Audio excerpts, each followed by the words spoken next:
Yes, no, maybe so. Okay, there we go. Sound's coming back. All right. All right. Sorry about that restart there, guys. Fortunately, just part of the process. So, do I now have it open? Or able to be open?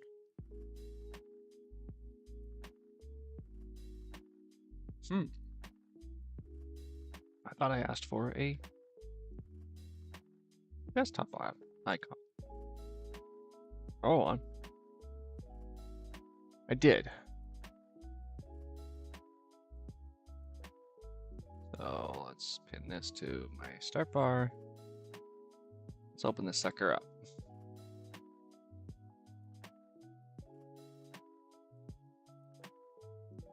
All right.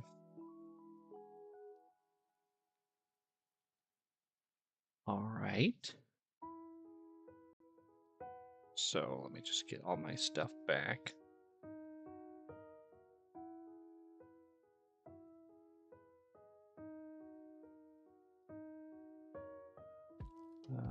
This needs to come over here.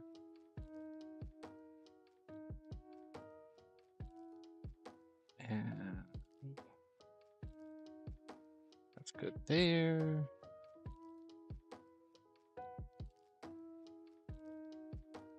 You.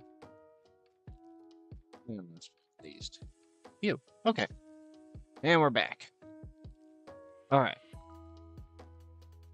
So, create a new project from scratch. Open an existing project. Okay, let's try opening an existing one here. Curious to see what it's going to say. Nice features that may execute potential images.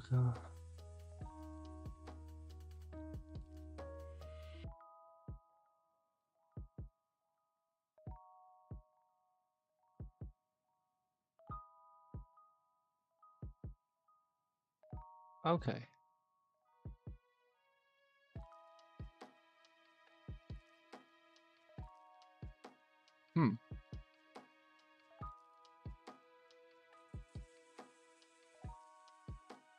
Suggestion plugin Minecraft development. Suggested plugin Minecraft development. What is this? Enable auto update for plugins to always have their latest version. Okay.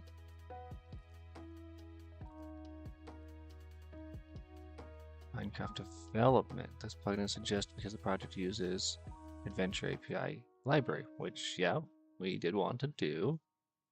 Provides first-class support for every major Java Minecraft modding or plugin development platform. Huh. Okay. Did I do it? Or did I not do it? Oopsie. Maybe I was too hasty. Oh, hold on. No, I did do it. At least I think I did.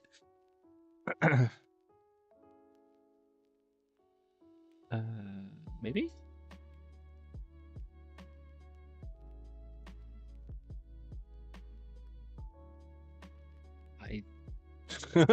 Okay. I don't know what I'm doing. This is what I was like. What do I do here? Hold on here.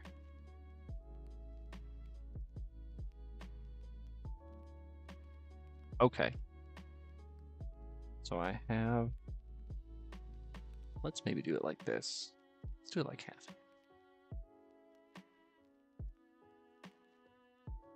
I have Intel J open to a project I was working on.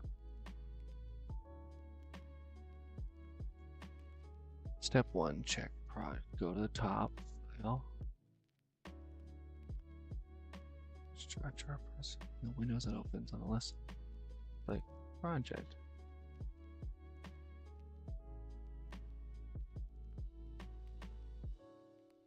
On the left sidebar, click project. I think that's where I already am. On the right, you'll see project. Should be something like. What am I supposed to be saying? Hmm. Go to the top menu. File. Project structure. Aha. Click on project. We try to see if ChatGPT can make a plugin off. Plugin on its own? I mean, that's kind of what I was doing yesterday. I was literally just like copy paste, copy paste, copy paste. And what's interesting is so yeah, Dragon, what we kind of found out, which was kind of fascinating, is there's only like so much that it actually can like teach you. To some degree, you have to like know that there are certain like mechanics. So when we first started, it assumed incorrectly that the way that items were detected and handled by the game was a like despawn sort of event, kind of like when your items are on the ground too long, the game despawns them. And we thought, oh, that's just happening like instantaneously once, or I should say, ChatGPT did. Thought it happened instantaneously the moment the items dropped below like y60 -64 or something like that. And then that didn't work. And after, trial and error so many different times, I was like, hold on, I think this might be a wrong assumption. So I asked ChatGPT, like, do we fundamentally misunderstand how objects are handled by the void? And then what was fascinating is it gave another wrong answer. It said, oh, well, yeah, actually, it's where the plugin basically gets like attacked by the game and does like a ton of damage and instantly kills the object or the item that fell into the void. And so that's like it, quote unquote, clearing the object. And I was like, well, okay, let's go down that path. And then when that still didn't work, I was like, okay, what the heck is going on here? And so, like, ChatGPT would have tried its original thought of despawn and it would have never worked. So, like, you try to get it to make a plugin completely on its own and just like say, here, make it for me. I honestly don't think so because, like, part of the process, I mean, unless you really, and this is such a huge maybe, I'm thinking, unless you knew from the very beginning every little thing that you needed that plugin to do, like down to the T, and you knew the exact structure that you wanted, you would have to have such an advanced prompt that I just don't know if it could even handle it. So I'm thinking you'd need to tell it exactly how you want all the structure of the files to be. You would need to tell it like exactly all the different like features that you'd want and how they would interact. I mean, even down to something like I want all my messages to be configurable and that I can use hex codes and that I have these permissions. Like you would have to know all the things you need in your config, all the different permissions you would need to know. Basically all the nuts and bolts from day one. Yeah, I don't know. You'd have to maybe have like just an incredibly good concept plus all the Java knowledge to tell it exactly how you want it to look. I don't see it doing it without you interacting and kind of like learning. I don't know. Maybe it's possible, but I certainly don't know how to do that. Okay, so let's see. I've got Void Monster open, went to File, went to Project Structure. Now it's asking me to define an SDK. Okay, so I can pick from the drop down. I think that's right. I guess I could have downloaded one here as well. Okay. Project language should say 17. Seal types always straight floating point schematic.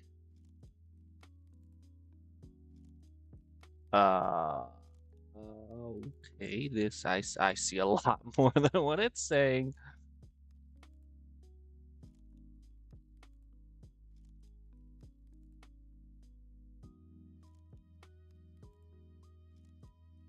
I see a lot more options. or language level that.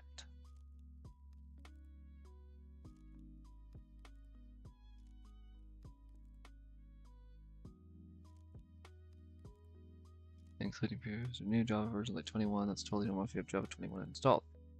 Dropdown sets the language level for your project. Basically, what features am I allowed to use? Standard, newer features. Experiment features not guaranteed to stay. Future features not likely supported for Minecraft plugins. Even though you're using Java 21, you're writing regular paper plugin uses select 17.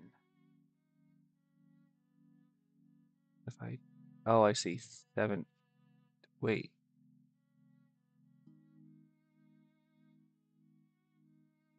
Hold on.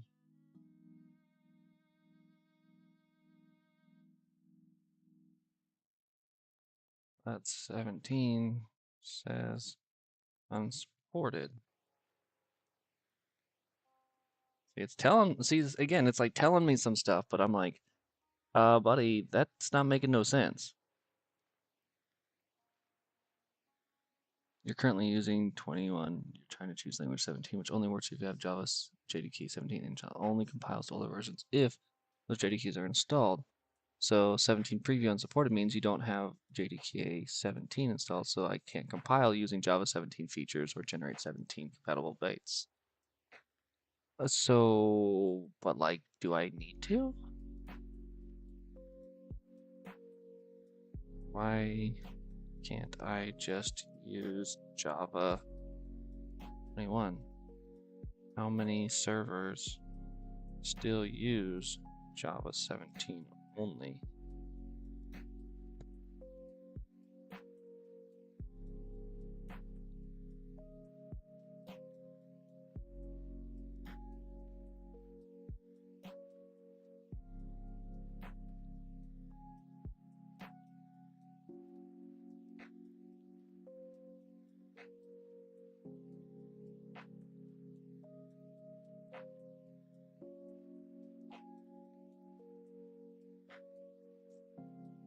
Okay. And so it's really not about what I write with, it's about what version like servers are running.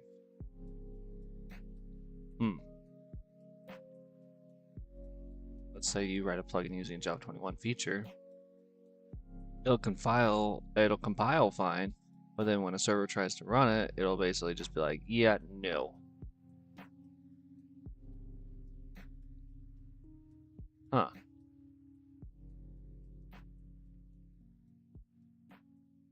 Can you give me a number of Java 17 servers versus Java 21?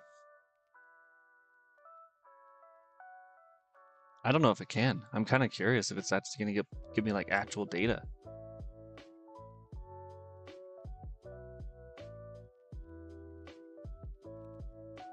Oh, wow. Okay, so it's, I mean, it's guessing.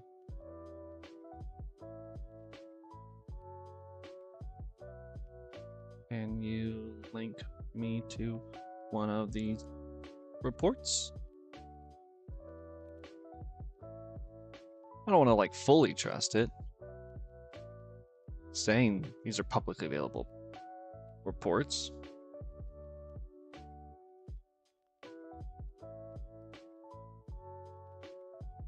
For instance, discussion on Fabric MC subreddit highlights that newer versions of Minecraft require Java 17 or higher, Java 17 being commonly recommended for better performance.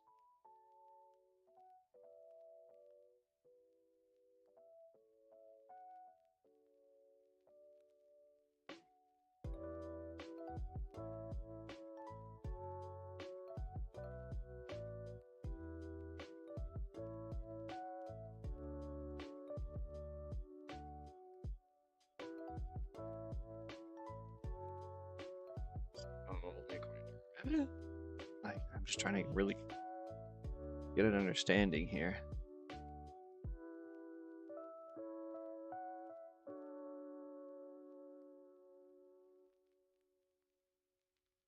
Java 17 released in September 21. It's a long-term support version. Java 21 is also long-term support. Okay.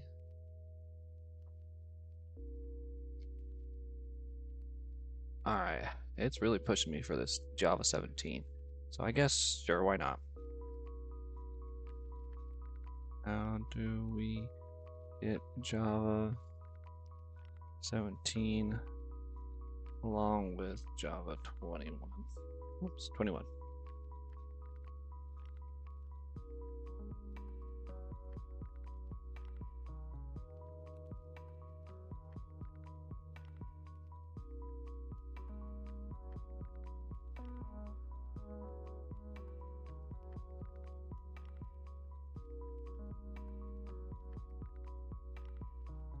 Okay.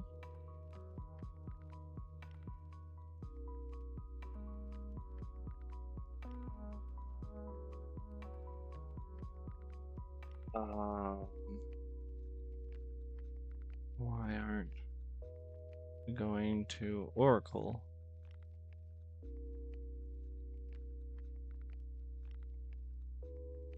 Get Java 17.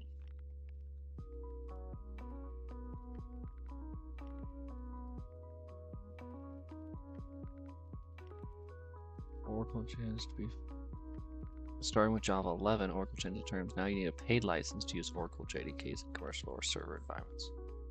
It's free for personal use. The licensing is confusing, especially servers and plugin distributions. Proposing Minecraft plugins on hosted servers, even maybe someday it's safe to avoid Oracle JDKs. Ah.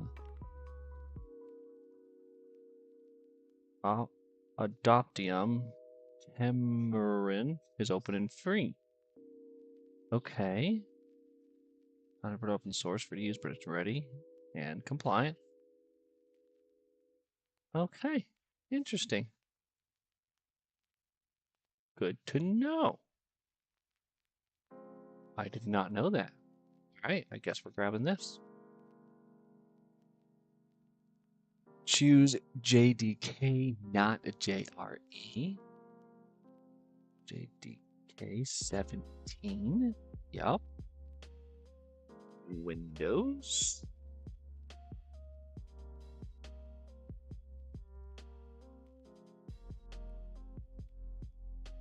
Do not check set Java home or add to path options. Okay. Easy enough.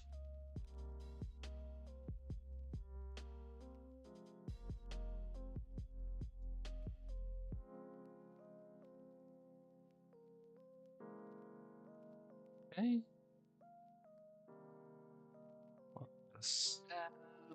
Computing space requirements. Accepting terms. Sure, all users.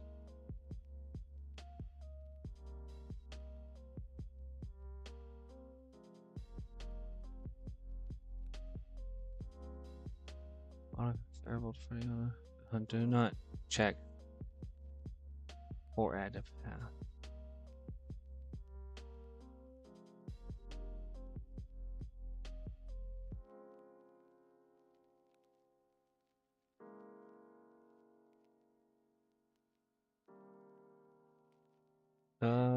Hopefully I didn't screw that up.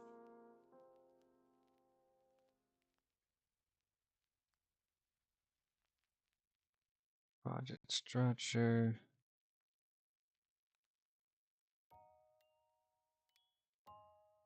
On the left click. Okay.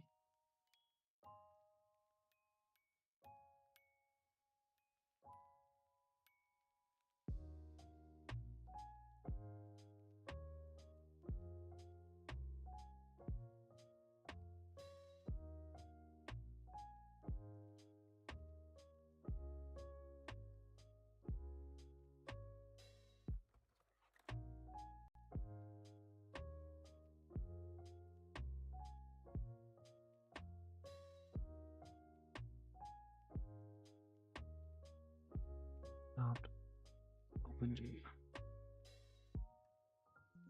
Oh boy. This is getting interesting.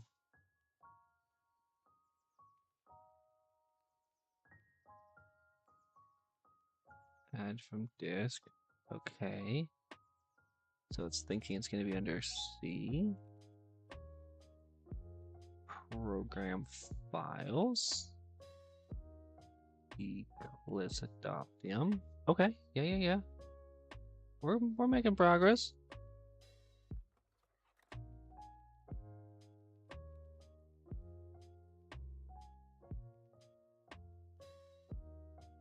So now we want to choose language levels 17.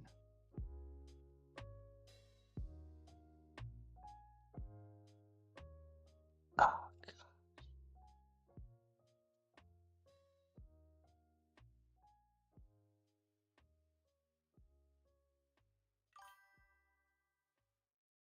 Hey, Bacon, how's it going?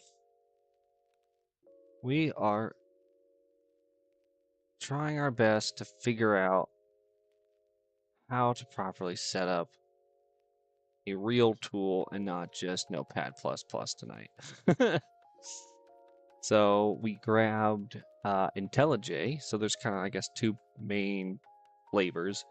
I mean, three, but from what I was learning, you've got this program called IntelliJ. You've got something called Eclipse. And then you've got like Visual Studio, I believe is VS or is what it stands for.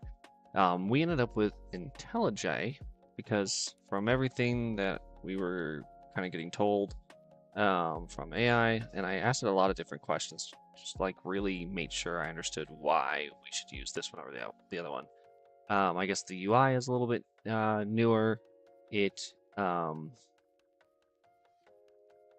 has some built-in tools for learning. It is a little bit more resource intensive for your computer, but I guess for the way that it was kind of sold to me is that it's going to be really good for beginners. You've used all of those that you just named, and IntelliJ is your favorite. Well, that's good. Okay, so yeah, let me try to catch up a little bit here with some of these chats. So, is Void Monster almost complete? It's getting there. So, as I mentioned, maybe at the start of the stream, if you didn't catch that, I received some constructive criticism, which can be kind of sometimes hard to hear on the internet. People aren't always the kindest with their constructive criticism. But rather than taking offense and get, defensive, I thought this is a good learning opportunity. This is a good, my whole point in what I'm trying to do here is to use ChatGPT and AI as a tool and to kind of speed up the learning process and break down those barriers of entry to make it seem like you have to have a computer science degree or you have to have had some formal training, because I don't have any of that. I just have a passion for computers, and I like Minecraft, and I wanted to be empowered to make my own plugins. And I thought, well, heck, why not use ChatGPT to kind of like help me do that? I don't really know what I'm doing, but maybe I can just kind of like lean on ChatGPT to do it for me, and the feedback was essentially like, to give an analogy, it was almost like, well, you're trying, and I think I mentioned this as well at the beginning of the stream. The analogy I give is kind of like, you're trying to learn to speak a new language, and all you're doing is just regurgitating and like repeating stuff you've heard before without really understanding what you're saying. You're just saying a bunch of potentially. Maybe sometimes you're getting it right because you're in the right context and you got lucky, but a lot of times you might just be regurgitating nonsense that like doesn't make any sense. And I was like, that's a fair assumption. I don't really know what I'm doing. I'm just trying to make a plugin as quickly as possible without having any prior Java or coding experience. And so yeah, I was like, yeah, I'll just use ChatGPT. I'll try to learn along the way the little bits that I can pick up. But it's almost like trying to like speed run all the way to speaking French without ever having taken a French class, and hope that you just like figured it out because you just started talking a bunch of nonsense. So I was like, okay, fair enough. It's probably time for me to learn how to do this a little more proper, rather than just being like on Notepad++ and copying and pasting from ChatGPT. If I'm going to actually try to do this consistently, that should not be the forever method. I really should use a proper program like IntelliJ. So I was like, you know what? Fair enough. I'll take this as a learning opportunity.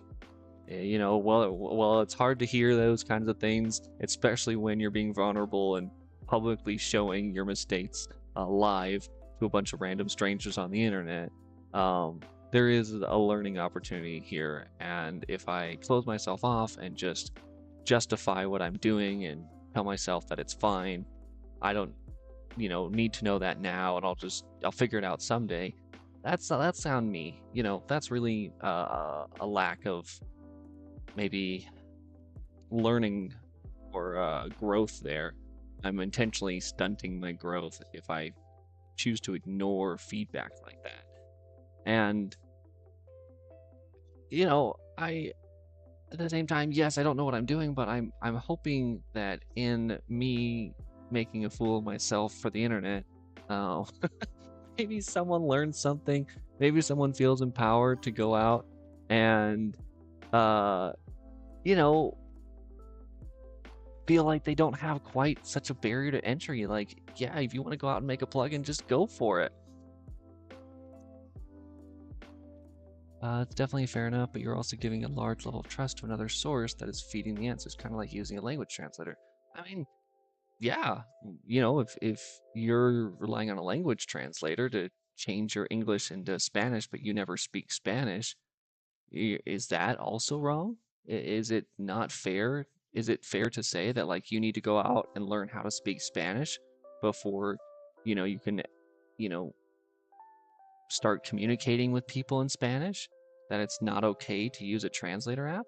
I mean, that's a good point. It is a good point, you know. To some degree, that's kind of what I was doing, and when you look under that context, maybe it doesn't sound so bad. Oh, I guess.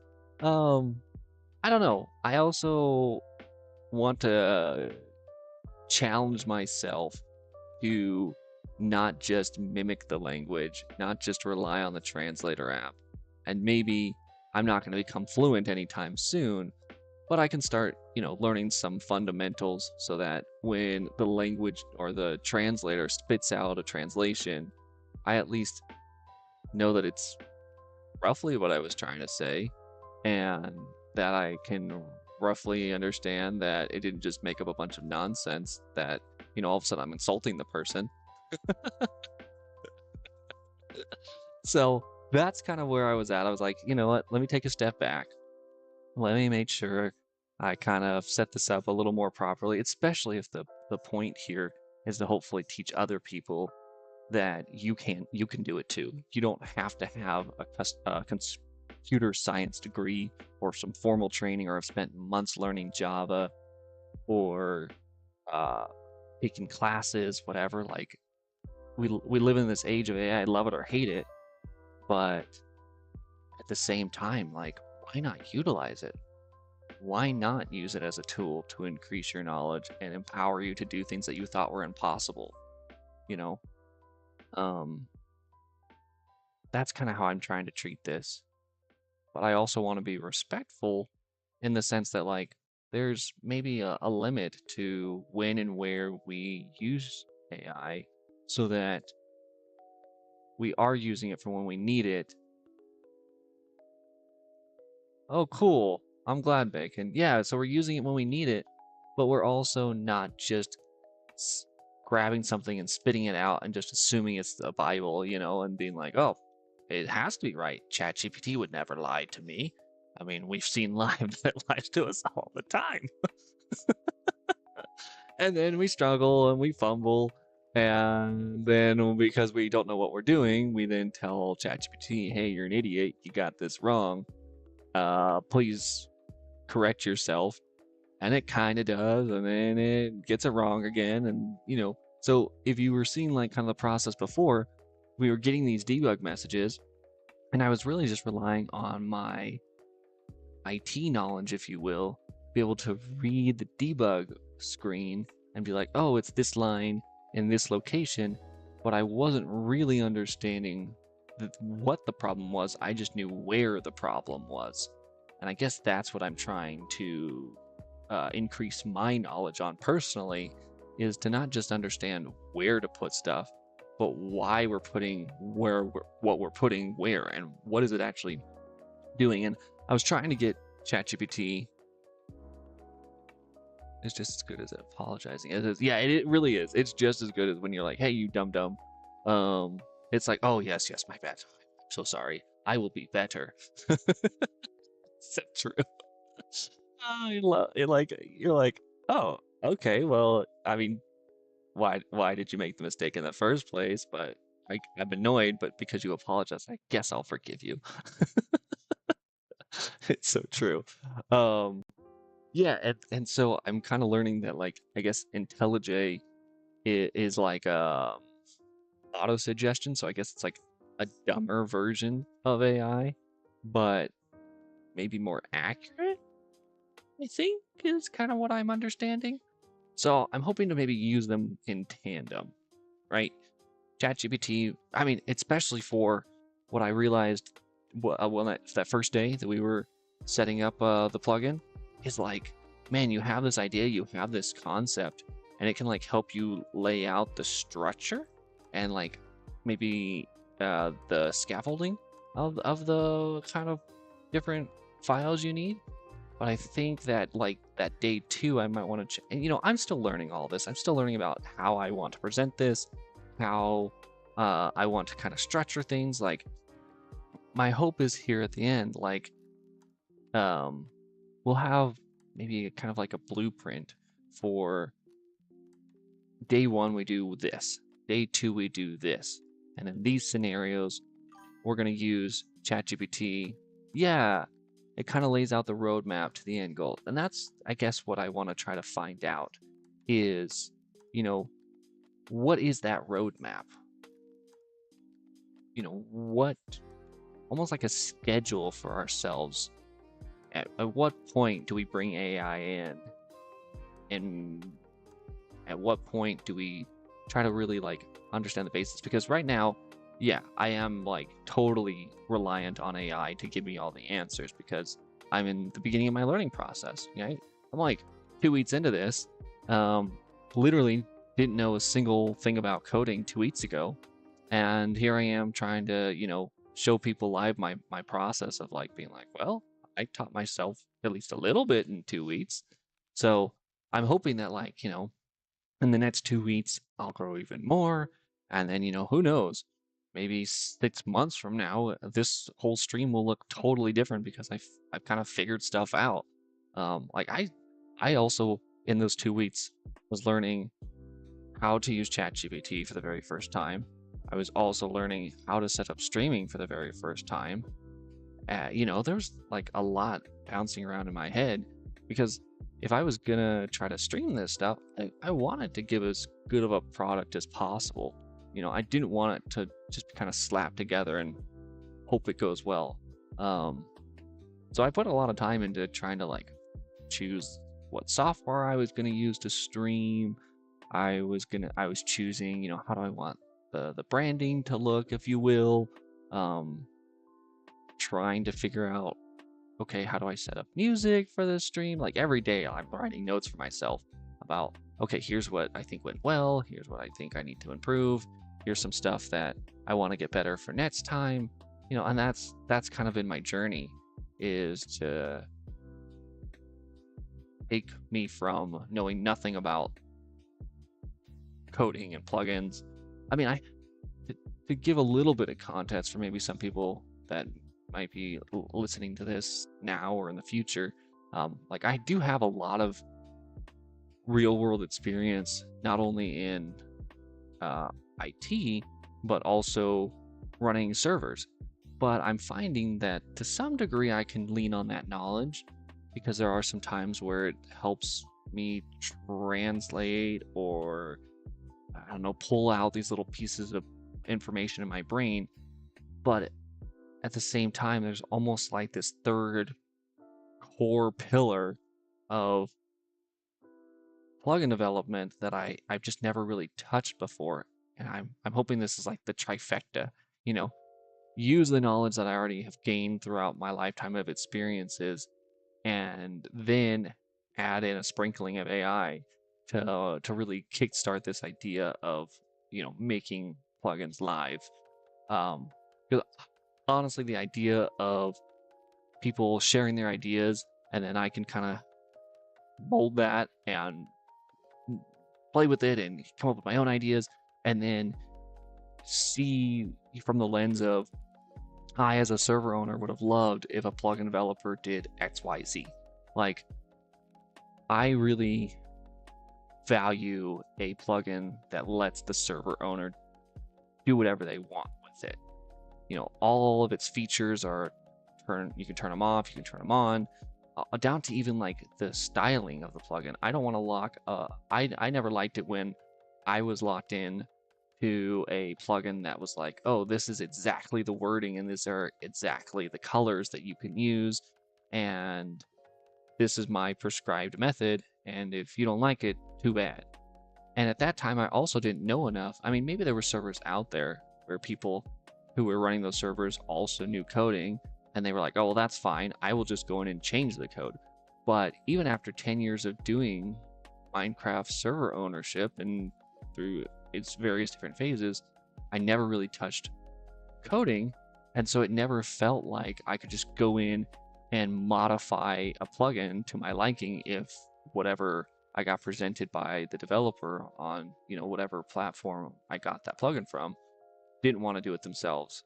I know there are ways to like suggest things to a developer. A common platform, I guess, is GitHub, and you can like clone it, make changes, and then like suggest those changes to the developer. But that kind of assumed you knew how to code. I was like, I don't.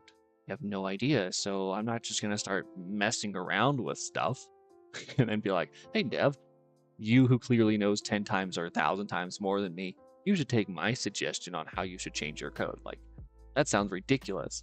So I'm hoping through this process, this messy process of learning live, that somehow I can kind of turn that around and feel like, yes, I can learn how to code from zero experience before. And yes, I can actually take that knowledge and build something and maybe do it the way I've always wished it was done, from the ground up, from the very beginning, with the server owner or the end user in mind. And I want to be able to have complete control over quality testing. Like, the amount of times that I have paid good money for a custom plugin, and either A, I didn't fully have an idea completely flushed out of my mind, because that's kind of just not how my brain works. I kind of get inspiration and then I think about it some more, and I'll get some more inspiration. I'll be like, oh, actually, I was kind of thinking this. Well, when you're working with a developer, generally that developer wants to know day one what they're signing up for, because how else are they going to give you an accurate price? If you start changing the goal on them, they're like, whoa, that's not what I agreed to. You said X. And I was like, yeah, but like, I mean, I kind of just want like, this is the end goal and I don't know the steps to get there. So like, I want to have some flexibility to kind of play with the idea a little bit without changing the end goal. And generally you'll find that when you hire a developer, they are not very friendly to that. Some I found over the years are, and are willing to kind of understand that you're not a developer. Obviously, as you kind of expand and explore this idea of this concept of this plugin that you want, you're going to have some more ideas. But typically I find that was not the case. So I would pay a lot of money, potentially sometimes hundreds of dollars, for custom plugins, and even if I did a really, really good job explaining the concept and I was pretty dang happy with it, I would often find that the developer wasn't always a good bug tester. And so then as soon as I tried to use the plugin and run it through its paces, I would find issues with it. And then I have to go back to the developer and be like, so I paid you all this money for what I thought was a complete plugin, and it has all these issues. And to their credit, they would then take the time to correct those issues. But in that can be a lot of time. There can be a pretty large time investment into fixing those bugs. And maybe, they didn't realize that there was going to be quite so many. I don't know. I mean, I'm just kind of speaking from experience. Obviously, your mileage may vary. I hopefully will have really, really positive experience with developers. There's definitely been ones that I've had incredible experiences with. But at the same time, this feeling of like, I can do it myself. I can have complete creative freedom to like just make whatever changes I want, and then also have complete creative freedom to be as neurotic as I want with testing. I don't know. There's just something that sounds so exciting to me about that, and maybe that's a little outside the norm for most people, but for me, I was like, that sounds awesome. That's exactly what I want to do. I have so many ideas for plugins that either through financial reasons, I didn't feel like I wanted to invest into them because who knows if a player base is actually going to like these ideas. Hey, Grandolph Wise. I like that. Grandolph Wise. Hello. Um, yeah, so I guess that's what I'm trying to do here is teach myself and empower myself to make the plugins that the way I would want to see them, and to give as much time to quality control and testing as I possibly want to, because I don't know, I generally tend to do pretty extensive testing, and I can also utilize ChatGPT to help kind of keep all these thoughts organized. Sometimes you just have so many ideas and you have this like idea vomit, that using a tool to kind of be able to be like, okay, so you just said like a whole paragraph there. Let's break that down. So I understand you want this, you want that, you want that, you want that. And you'd be like, yeah, that's exactly what I was going for. That's pretty cool to me. So with that rant out of the way, I want to try to see if I can learn this tool of IntelliJ. Right now, where I'm stuck is I have downloaded previously Java 21, and I guess what I'm learning is a lot of servers and hosting services are still using Java 17. Both are well supported and long-term supported. I guess how did they describe it? Long-term support, LTS. So it's not like Java 17 is going away anytime soon. Java 21 is newer, more modern, I guess has some additional features, but if I build a plugin starting at Java 21, there's no way to go down to Java 17, and so I'm basically alienating a huge potential player base and a whole bunch of servers if I choose to use Java 21 over Java 17. Not that necessarily it's wrong, it's just who am I catering towards, and with a potentially large portion of servers still being on 17 and hosting services, it makes more sense to try to target Java 17. So that's what I'm going to try to do. I'm running into a little bit of an interesting situation where I've always learned like to get Java from Oracle. That's who I thought I would need to go download this Java 17 from.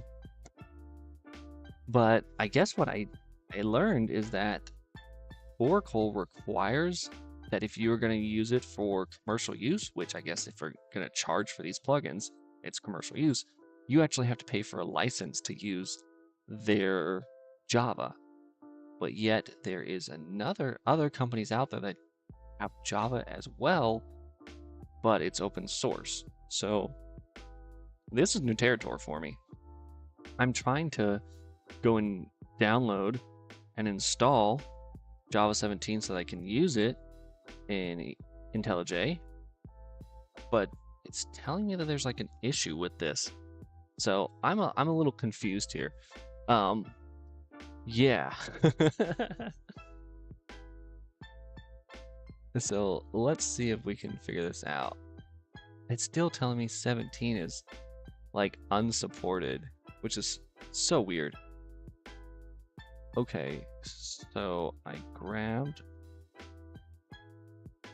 Java 17. Okay, hold on here.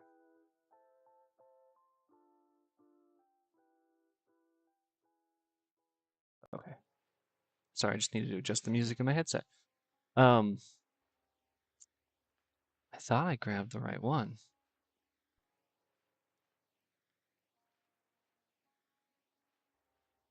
I grabbed Tamarin 17, and when I try to use it, it still says Java 17 is unsupported. Yeah, that's what I'm not quite understanding. Maybe it thinks it's a preview version. Oh, it means that we haven't properly added OpenTeleJ on. So that's where we were. We went here, went to project structure on the left sidebar. Oh, okay, okay. Yeah. So Bacon, yes, Java 21 is the latest being used in Minecraft, and a good chunk of servers are using Java 21, but I guess Java 17 is still kind of the industry standard. Well, I can't necessarily know the exact ratio of, is it a 50-50 split or whatnot. It's from context clues and trying to get ChatGPT to give me a real answer. It heavily kept pushing me towards Java 17.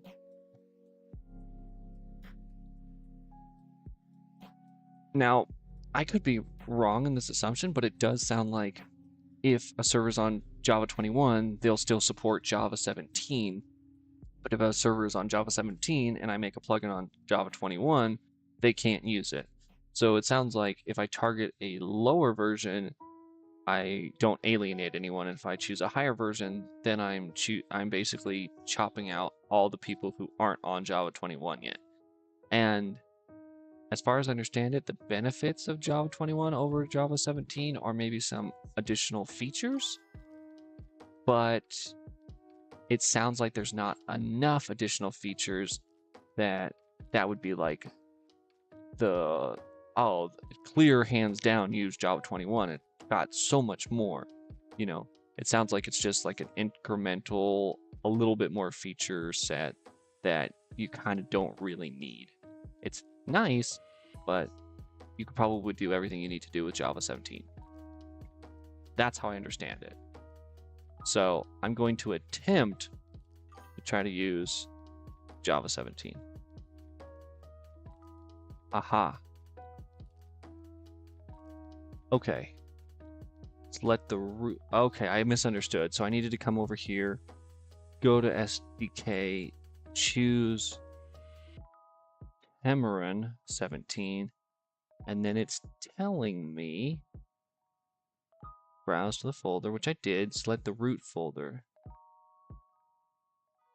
which I did, click OK, and then go up here, project structure, project, still saying it's a preview. I don't understand what I'm doing wrong. I went here. Navigated to... Hold on, maybe I chose the wrong path?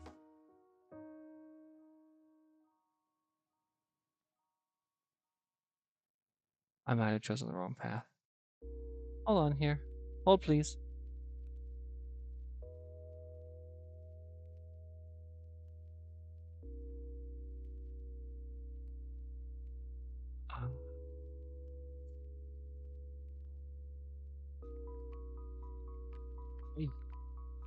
Okay, sorry. Did I choose the wrong path?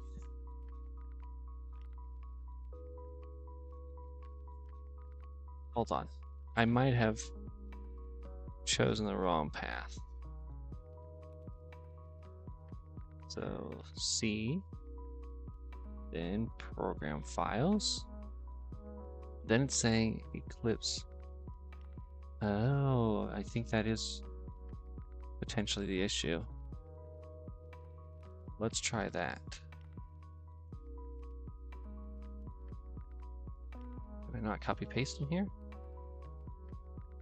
Can I not? Oh, because I already, okay, hold on. Let's try this again. Add from disk. Ah, okay. All right, we're getting there. Select this folder. Yes. Select the root folder. Step 4 is where I'm not understanding. There's all this stuff in here. Can I just hit OK or apply? And then go here to project. Choose you. No. You. Holy smokes. What am I doing wrong? I must be doing something wrong.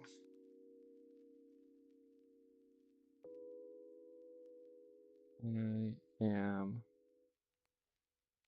going to project structure under SDK. Browse to the right path, but I'm lost on the step. Choose the root folder.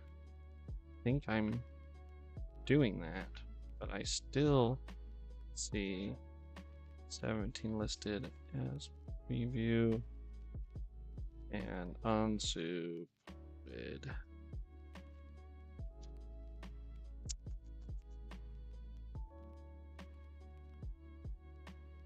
Okay, is that not what I did?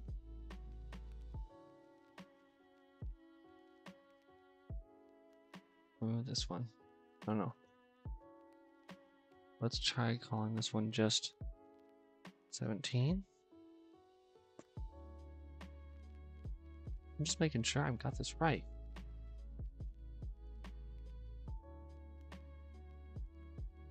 (17.0.15.6) hotspot. Did I potentially grab the wrong one? Hold on. I said JDK 17. Then grab the Windows one. I think that's it.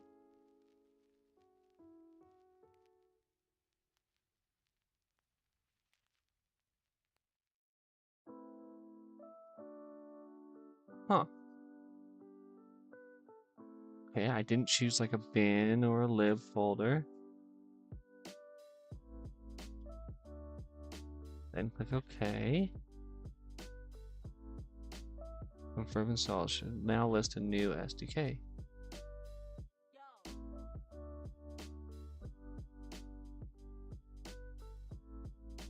It does.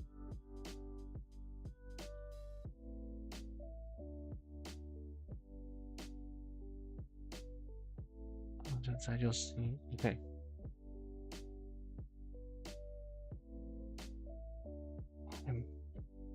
I'm so lost here.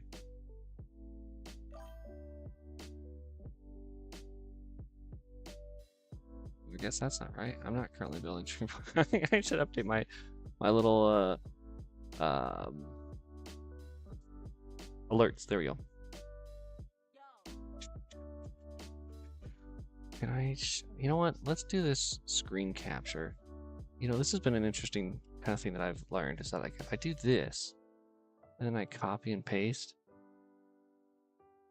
I'm seeing this. Did I do it right? And then I paste an image. Like, it can understand the image. Sometimes that's like so helpful for being like, especially when it's telling you these very specific steps. Okay, so now I go to project. On the right, set this to 17. Select project. Yeah, buddy. I'm still only seeing this.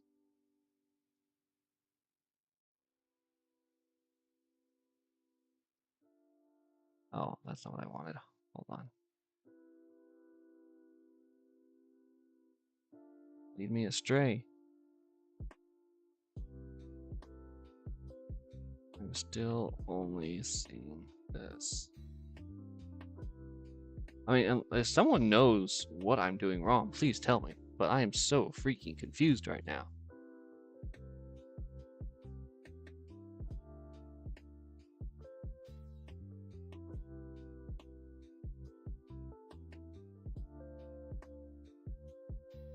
Why you're seeing unsupported? You're using a Java 17 SDK with trying to rewrite.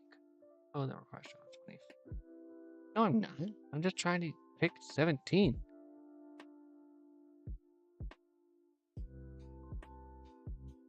Oh, you stupid, stupid thing.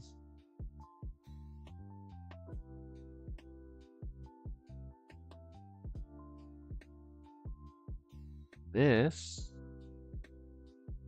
does not exist. Only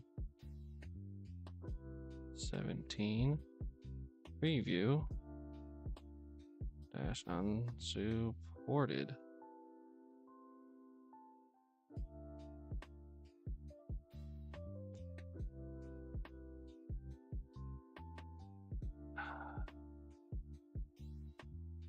I literally just installed this. Come on.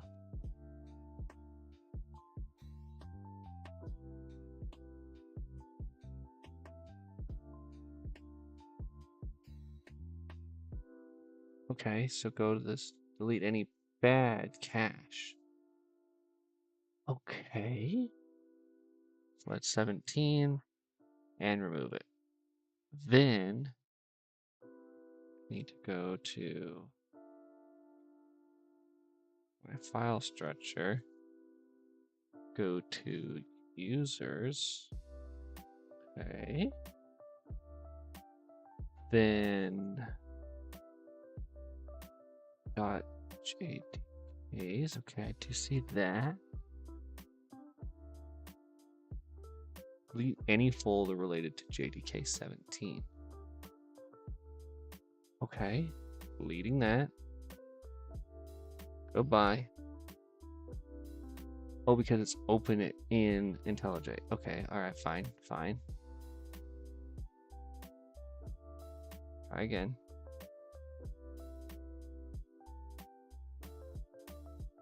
Why can't it delete this? Why is it still open somewhere?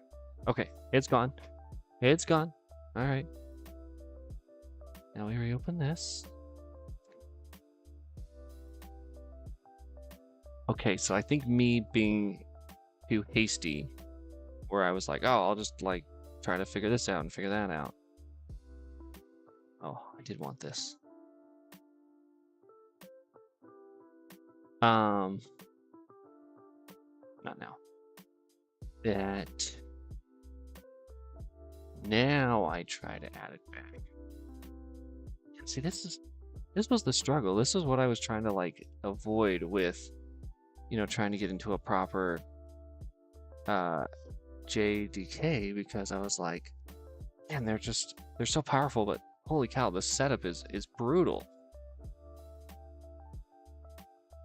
It's kind of why I stuck to Notepad++ for so long.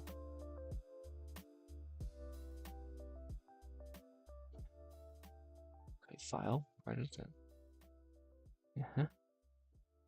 Yes. Did that.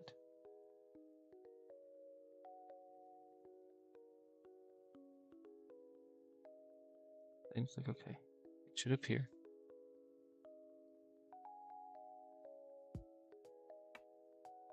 Oh, I hope this is right. I thought I deleted this anyway.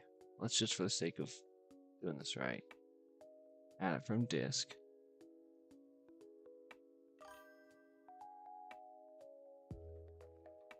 Try and send a link to that shows accurate statistics about what Java version people use.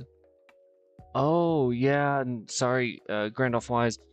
Um, it's a little bit tricky. I'm still learning the um settings for streaming, and I erred on the side of caution when it came to moderation because I want this to be family friendly.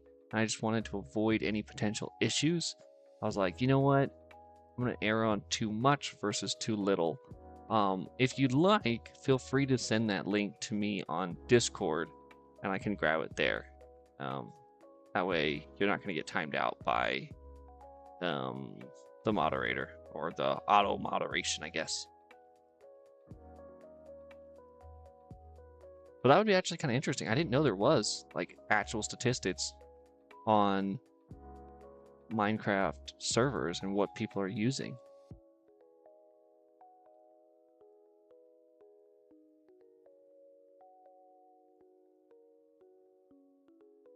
That would be kind of interesting. I mean, maybe it's not worth all this effort to try to do Java 17. I don't know.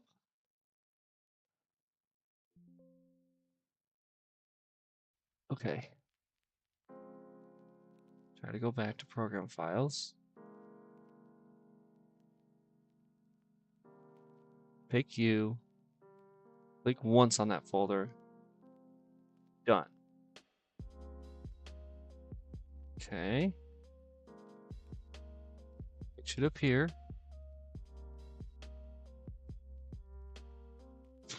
I don't know how to verify this. This step here is like so bizarre to me.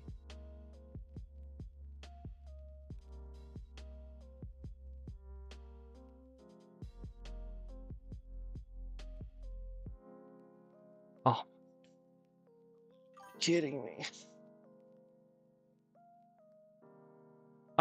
Either one, you can just DM it to me. That's fine.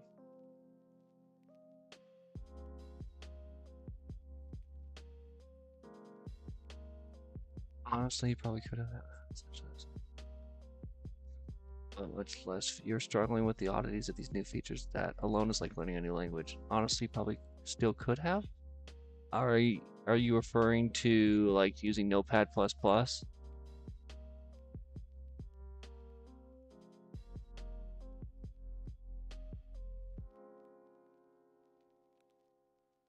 I think that's what you're referring to, Bacon.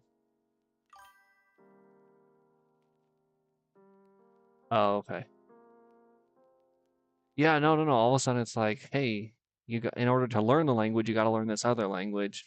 I mean, I got to learn it eventually, someday. You know, I do want to. But at the same time, like, my freaking goodness, is this a pain? Global stats. Oh, this is cool. Oh, B stats. I didn't even think about using B stats. Okay, this is assuming servers are allowing B stats to like grab their statistics. A lot of people do. Wait. Servers. How do we see what version they're on? Is it this one? Scroll down a bit and something about Java version. Okay, players. Online mode, Minecraft version, server software.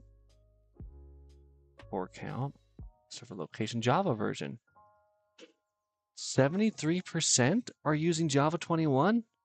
Why the heck am I struggling to figure out Java 17 then? Wait. How accurate is this data? How new is this?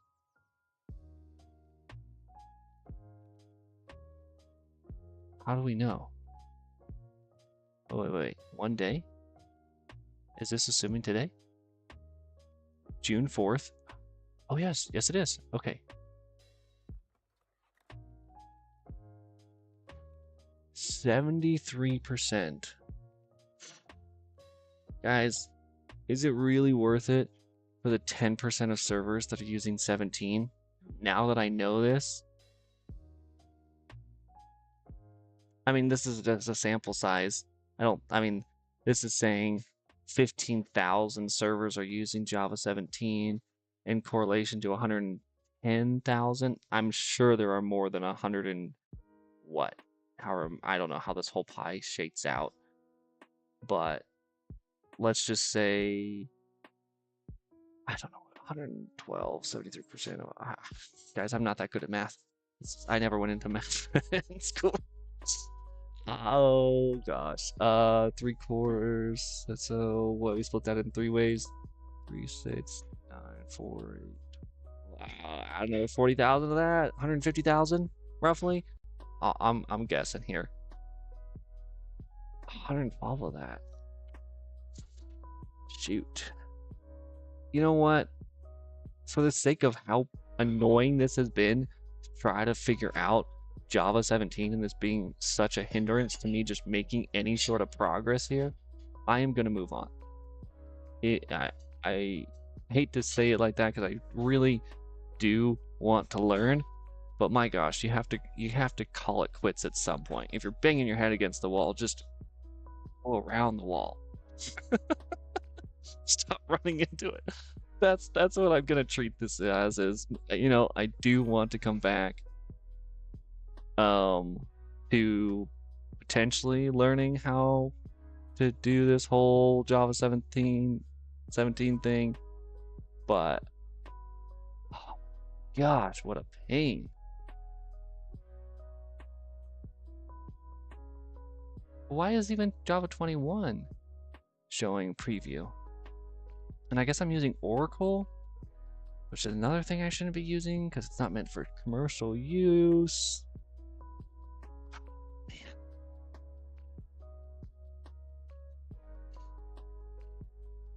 All right, hold up. I'm going to scroll up here. I want to find that link again. Where the heck was that? Okay. Yeah, so here's why it's saying not to use Oracle.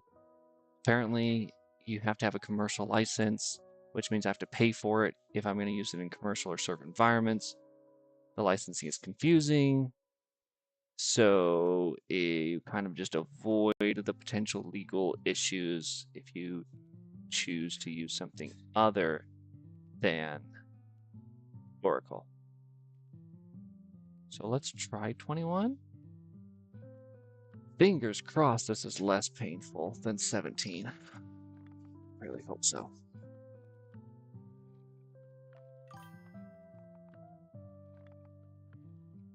I think most people using Emerald.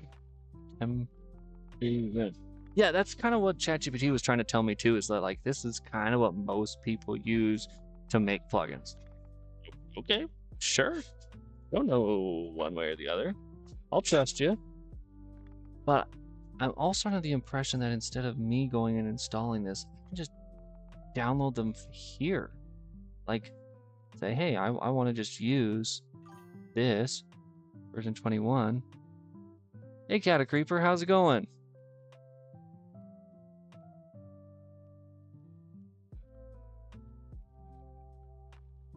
Eclipse, Temurin, version 21. That's what I want. Can I not just do this? I don't know why it's saying 21 is a preview. I don't know if that's a bad thing. Can we just do that? Can we call that done? Maybe? I don't know. I don't know. Okay. We're just gonna go with that. I hope I didn't shoot myself in the foot. Oh, gosh.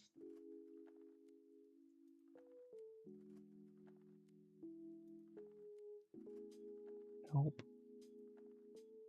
About?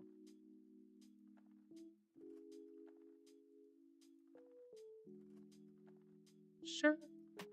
Okay. I'm going to move. forward with Java 21. Okay.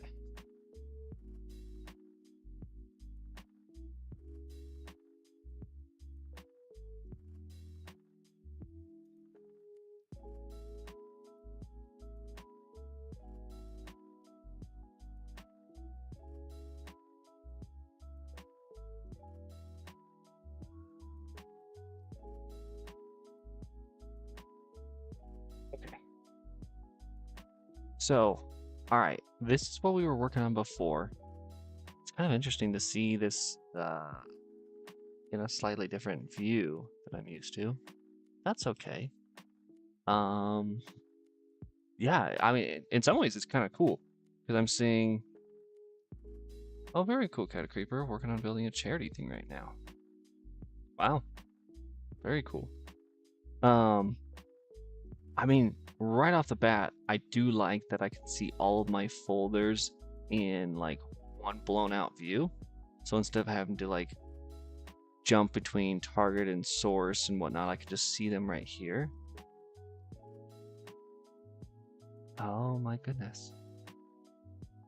Okay, purely for the sake of jumping between files. I mean, this is so much nicer. Look, I can expand them all out. I can just click here, double click, and just jump around. Oh, that's nice. That's really nice.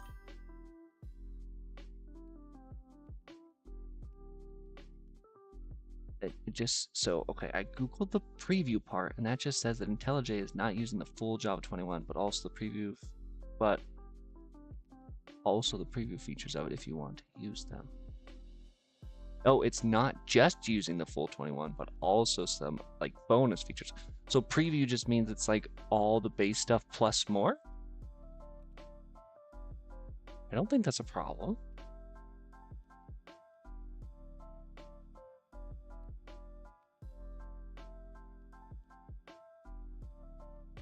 Why did it minimize imports like that? Oh, okay. Oh, what is this trying to tell me? Oh my gosh, this is like a new toy that I don't know how to use yet. Okay. Oh, why does it hide that stuff by default?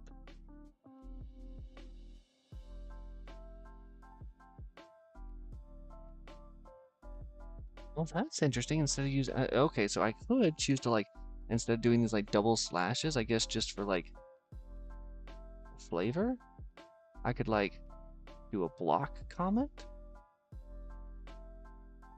Wait, what's a block comment? Okay, I got new questions to ask. What's a block comment?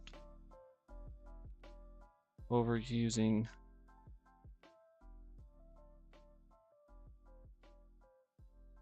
For questions, a block comment and a line comment.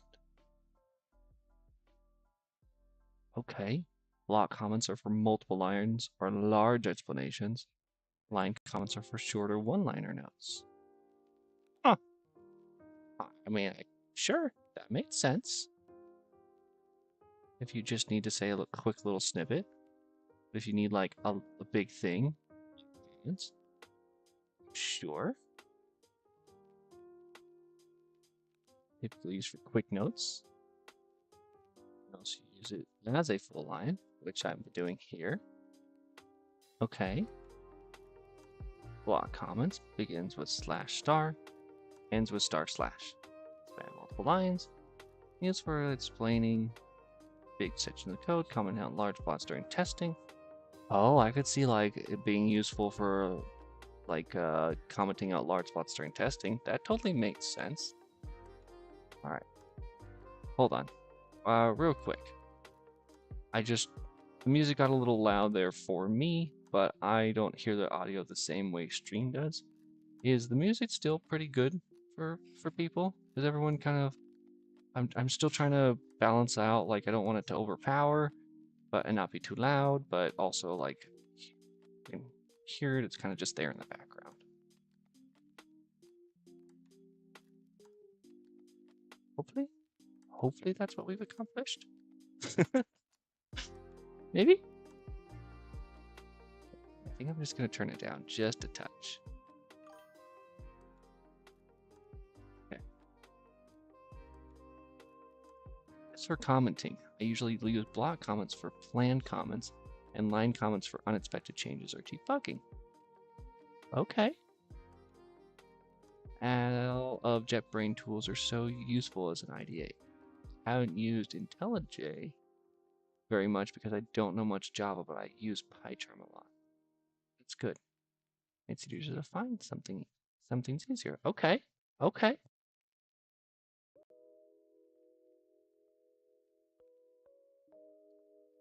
Okay. I made it too quiet. Let's bring it back. All right. Just playing with the decibels. Hopefully tomorrow. This is totally unrelated to the stream. Tomorrow, I have my father coming over, who used to be a audio engineer, and I'm like, oh man, this is gonna be so nice. I'm gonna have him help me like tweak all my levels and like EQ and stuff that I literally have no idea what I'm doing. I'm just playing with a little slider for decibels, but hopefully he can get this audio sounding like so much better than I ever could. I'm excited. He was willing to offer me a little bit of help, try to, make an even more polished product for you guys. So who knows? I don't have the ear for that kind of stuff, but maybe for those of you that are like audiophiles out there, and after some tweets tomorrow, maybe you'll be able to tell the difference.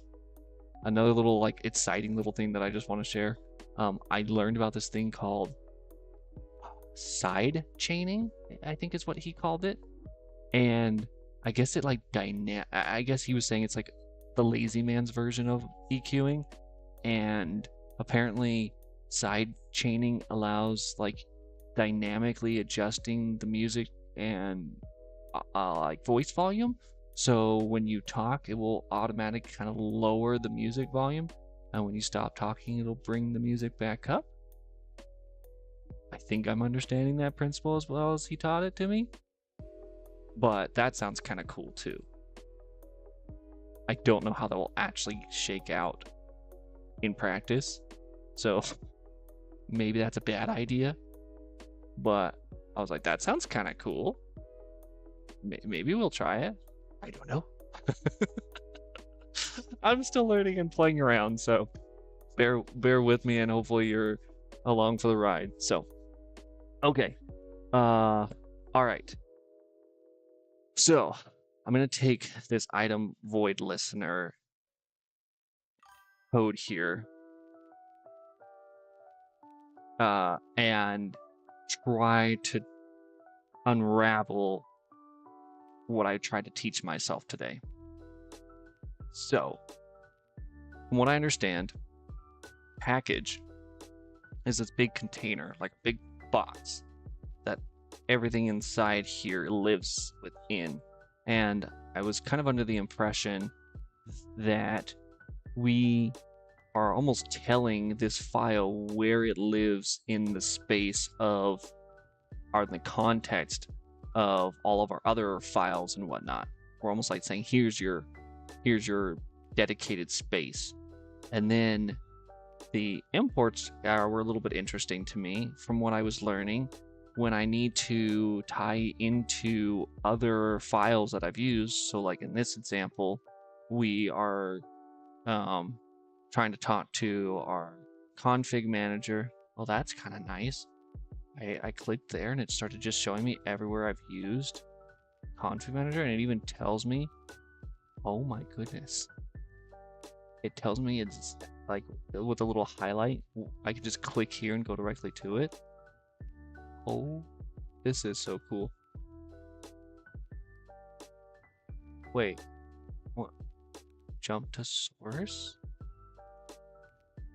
Public class? Oh, it tells me what class I'm referencing? Oh, wow. Okay. So it tells me exactly what I'm pulling in and from where, and if I want to just jump to it real quick, I can. Oh, I can see why people like this. Yeah, it was a pain in the butt to set up because I was really you know, hammering home trying to have to figure out Java 17, but just moving forward. Oh my goodness. Okay. All right. So yeah, this is like my other files that I'm referencing, the config, the actual manager for the items themselves, and I want to pull in the debugger. So I mean, for most of my files, it sounds like I'm probably going to be pulling in this debugger. So that's interesting. And then we're actually pulling in like the different puzzle pieces from Bucket.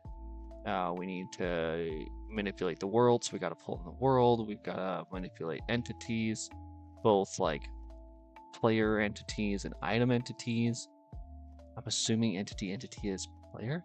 Wait. If I hover over this, does it like teach me what this import is? Oh, hold on. Hover a little longer. Oh my gosh. No way.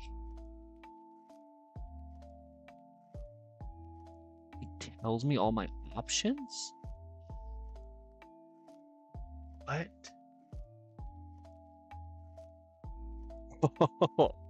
Oh, this is cool. Wait. What does this do? No way. Wait. What happens when I do anything? Jump to source?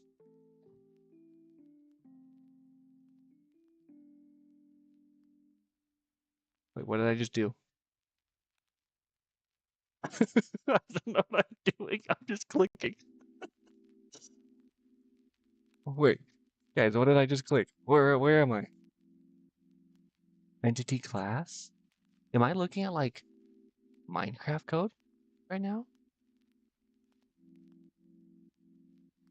Wait, what am I looking at? Am I actually looking at like Minecraft code? Or Bucket code? Wait.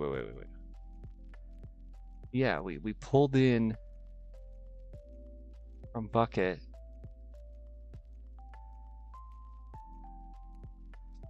Gosh, this is hurting my brain right now.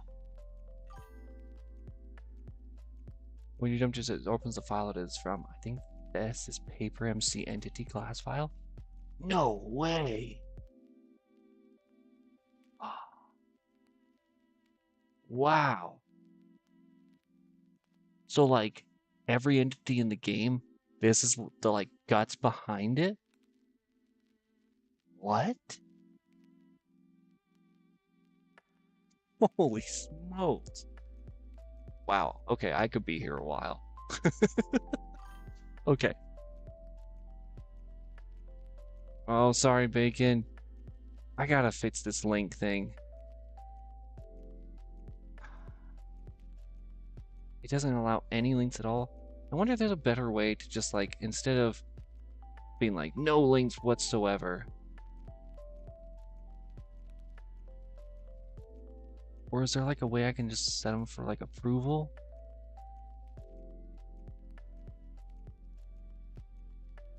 So that like I can just look at them, but then if I like them, I can like... Can I untime out Bacon? I can. Oh, look at that.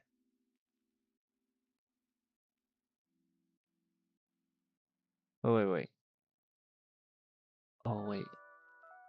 Okay, I untimed you out. Learning. This is part of the learning process.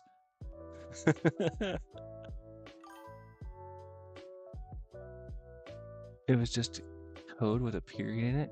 Oh, how silly.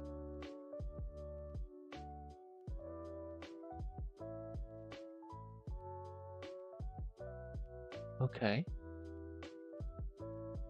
Wait, is there like... Can I like be a little less aggressive with the links? how do we do this? How do I do this live so you guys can like actually share stuff with me? You? Oh, I found it. Trying to explain the entity.entity. Okay. Chatbots. There's a way to do this.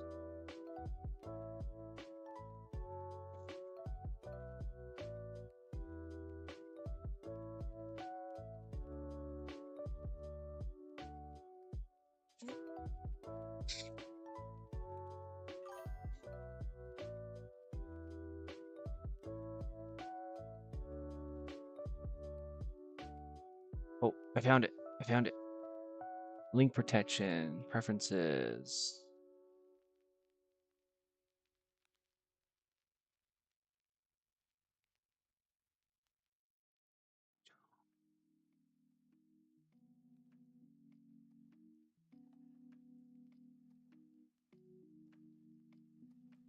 All right, I'll have to look at that later, but I did find the setting. I learned that one while building my plugin I told you about, trying to explain entity.entity. I learned that one while building my plugin I told you about. Okay. What entity.entity is? Yeah, I'm assuming this is like zombie, cow, enderman, player, wither, you know, anything that's not an item. I'm assuming what that means. So like entity is like the main category, but then like entity is a subcategory, and then when I call out like to entity zombie, I'm guessing would be the proper implementation of that. Guessing. Then we need to pull in listener, because basically item void listener, from what I understand, is like I'm keeping my ears open and I'm checking for something to happen. Then once something happens, do X. And so everything underneath is just saying, you know, here's what you're going to be doing.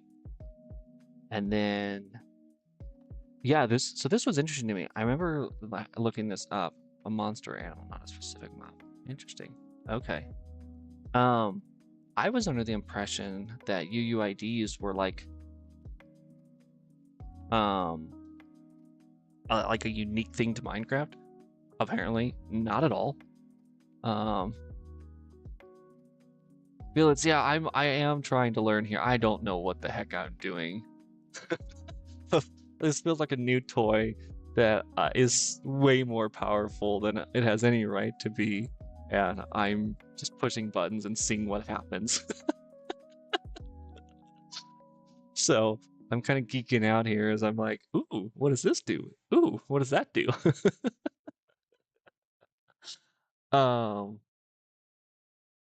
Yeah. So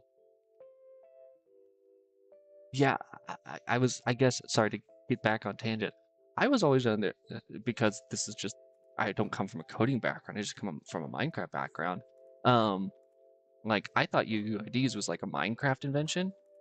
Apparently not at all. Guess this is like a standard concept that is used in way more places than just Minecraft.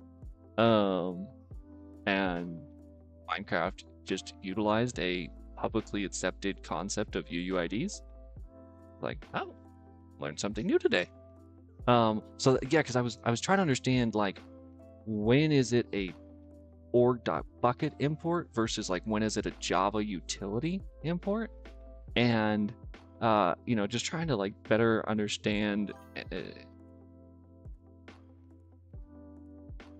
So I'm going to read this comment here. UIDs, unique identifiers, basically thing everywhere. Quite often you need something unique to identify data, and that's the main way to do it. Yeah, I was like, oh, I guess, yeah, this is the way. I think of them like containers, and you're importing the containers not just by name, what containers they exist within. You think of imports as like, sorry, Bacon, I'm not quite understanding your comment.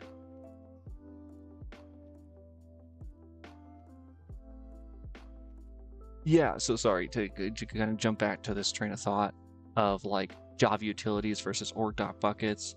Um, it sounded like from the best way I could understand it, um, is like if you're doing stuff like manipulating core, or you need to manipulate core Java principles like UUIDs and maps and like stuff like the actual like math or fundamentals of Java that would be universal across like way more than just Minecraft. You pull in a Java utility, but when you're specifically talking about like players or monsters or like worlds, things that are like specific to the game of Minecraft, that's when you'd use the org.bucket types of imports. Hopefully I'm understanding that correct. But that's kind of what I got from trying to understand why is one a Java utility and one is an org.bucket. And then yeah, so then we're actually making our class. And I was trying to learn this as well today, so I was like on a little binge learning session. Well, I was at work, but I was like, yeah, I'm totally working. Oh, multitasking. I was multitasking. Um, I was trying to like understand the like structure of like classes and objects and fields and methods and whatnot. And I really like this analogy that like a class is like a blueprint. It's nothing more than just a set of instructions that you can then build off of, but in and of itself isn't anything. It's just an idea. It's just a concept of what you're then going to define with your like physical object, or I guess I learned that instance is another word for object, just a fancy word for object. If I'm wrong, by the way, in any of this, I am totally willing to say I don't know what I'm doing. I'm just trying to learn. So if you guys are like, actually, it's more like this, totally feel free to pipe in and like, or chime in and say something. Um, so yeah, let's see. So entity exists within entity, within bucket, within org. You add the entire container as an asset and then call the items within those containers in your code. But like, why is entity within entity? That's what I'm trying to, you know what? See, this is where I feel like it's okay to use ChatGPT. When you're like, I kind of get this concept, but I don't really understand it. I want to just see how it would describe it. Why do we use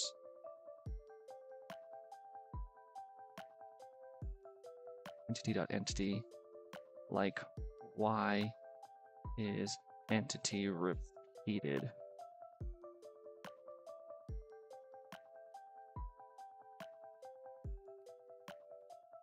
Excellent question. This is one that confuses nearly everyone at first. Okay, so I'm not alone. Like, this is kind of weird. Because org bucket entity is the package. Okay. Entity is the class inside that package. Hey Java, in my file I want to use entity class in the org bucket entity package. But like, okay, sure. But like, why? Why is it called org bucket entity and not just org bucket entity? Like why isn't it just called org bucket item or org bucket entity? Why put the word entity first? Why is it org bucket entity dot entity? Oh boy. And org dot bucket dot entity dot item. Why not? Why not org dot bucket dot entity and org dot bucket dot item? Why? There's got to be an answer here. Because that's because they did.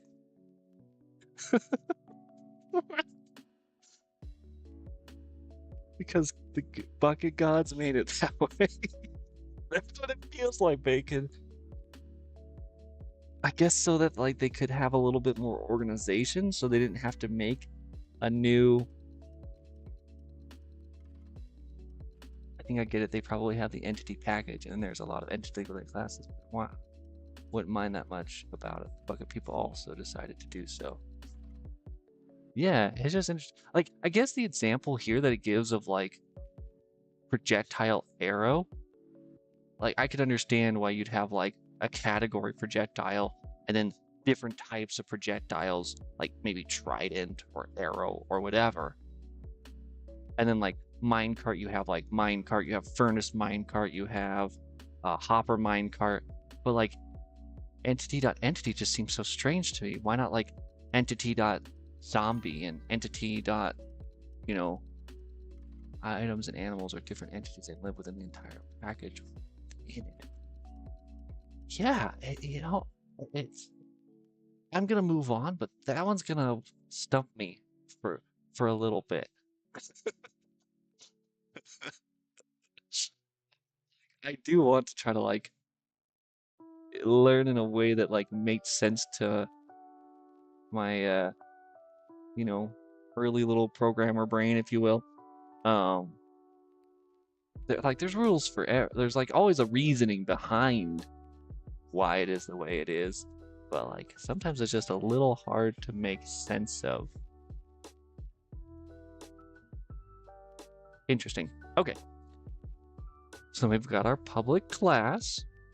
We're laying out our blueprint, and then okay, so this was the other thing that like kind of I thought was interesting. Excuse me. Is when we get to like our public, static, void, or private. This was another concept that I was trying to learn today: public versus private.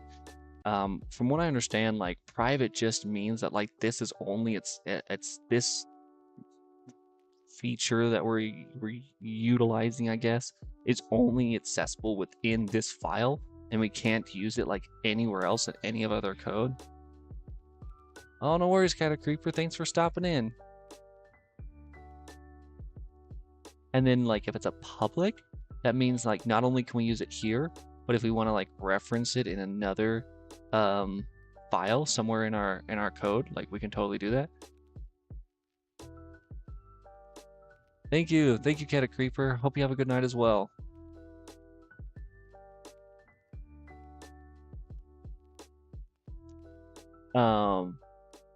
And then like this was the other one that kind of stumped me. This idea of like void. At first, I was like, huh? Like, what's a void? And the way that I kind of got an understanding is like, I how do I explain this? So, well, let's say all features called effects.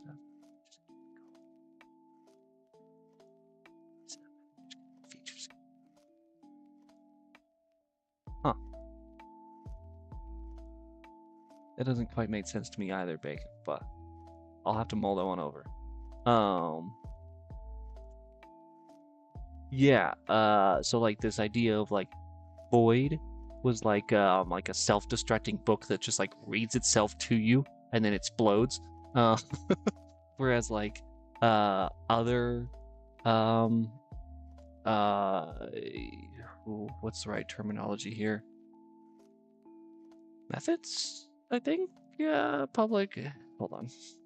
It is public static void a method.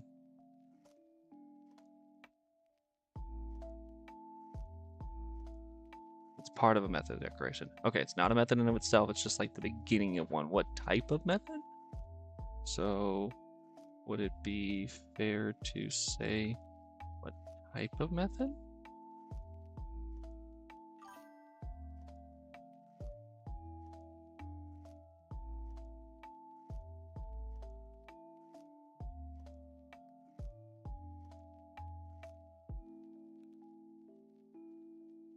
Fields. Oh, that's quite easy. Let's say you have a function. It's built like access modifier, type name. Type could be a string if your function returns a string. Type could be a string. Function returns a string. Are you talking about like public static void? Public string get hello?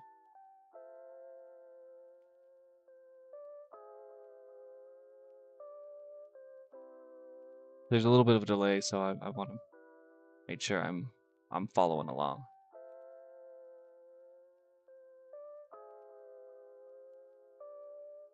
Yes, absolutely. Okay, so public static void is just a type describing a type of method. Public versus private is the access modifier.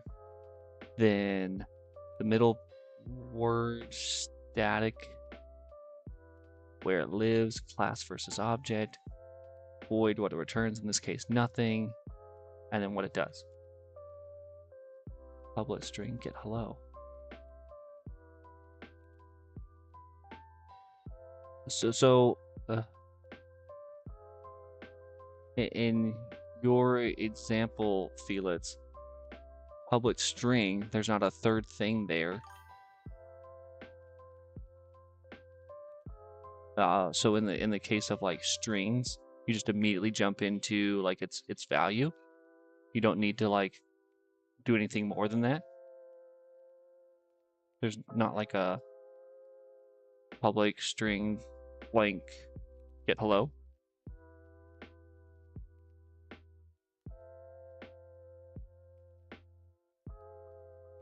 And void just means there's nothing being returned. Yeah. So like, yeah, it just is. It's not really like having to recall anything. It's just, here's a dump of information, is how I understood a void. I'm going to read it to you once. Here it is. Don't ask me to remember it for the future. One and done, one-time use.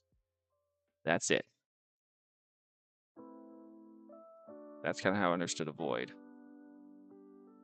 And if you wanted to use it again, you'd have to like call the method again. Start from the beginning.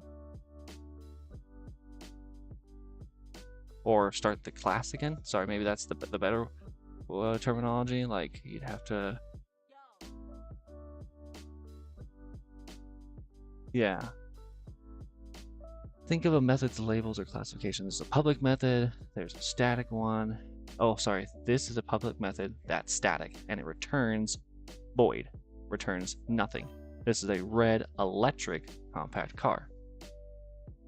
Those sort of explains why you need to work with it in a class and not just a package instead of this method. Huh? Like why you need to drop down a level. You can't just say package and then start immediately going and saying, like, here's all my methods. Imagine if your text in the configuring for you want to maybe add some checks and grammar changes before you use it. So you write a function, get config message, and it does its magic and finally returns the string. Yeah. No, so I like that's what I was kind of like. What's the right word? Like osmosisly almost like picking up is I kept seeing this get config message because I wanted to reference the actual like string in the config itself. And so that was a way to say, hey, go grab that information and then put it here when I want it. So I go write the config message, and then I would say, get that config message to retrieve that information. That's kind of how I understood the whole get config message thing. Okay, so in this analogy, public is a method that's static and it returns void. This is a red electric compact car. Okay. Type and accessibility of the method. Would you like a cheat sheet? I want to understand this middle thing a little bit more. Like Static. I think I understand void.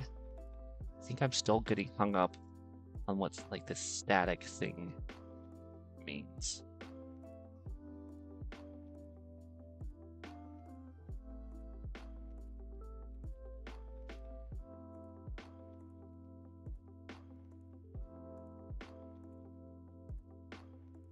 Oh boy. Well, thanks for still understanding me. My terrible typing. Totally normal. Static trips up almost everyone first round. Let's break down. And what does static mean in Java? Static means the method of variables belonging to the class itself. So it belongs to.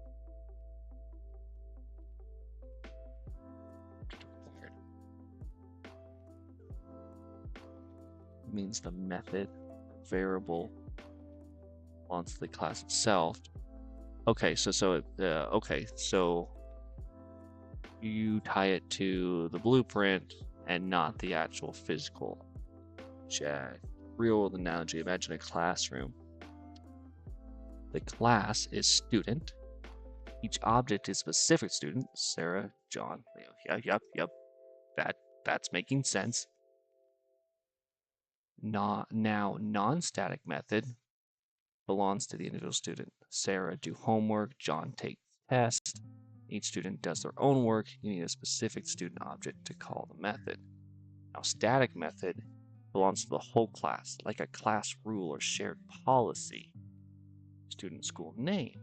You don't need a specific student. You're accessing a fact about the whole class. Oh. Okay, so a static method applies to everything, whereas a non-static method only applies to that specific individual. Okay, let's see if I understand this. Can you give me 5 questions that I have to pick? Static versus non-static?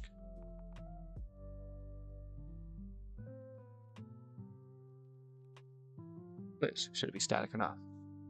You're writing a method that converts Fahrenheit to Celsius and doesn't need access any object data. Oh man, maybe I started too advanced. I don't think I understand this.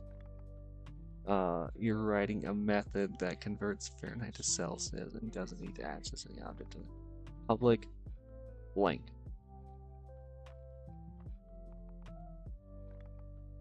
This is specific.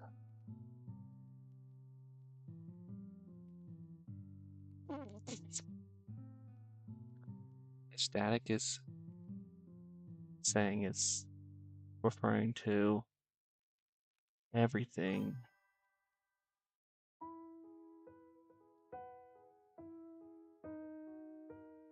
W3 Schools has a section about Java, and I believe they have a very nice order in which they tell you the Java basics.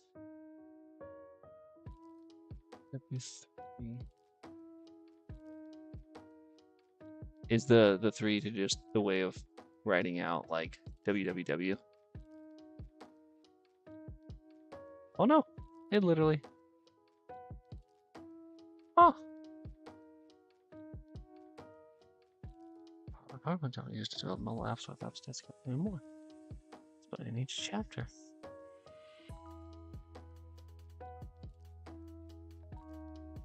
Well, that's clever. I'll have to check this out. I mean, this probably looks so easy to you guys. Oh, well, that's clearly static. That's clearly not static. I could tell you in like 2 seconds that this is this and this is that. Oh. For me, I'm like, I don't know.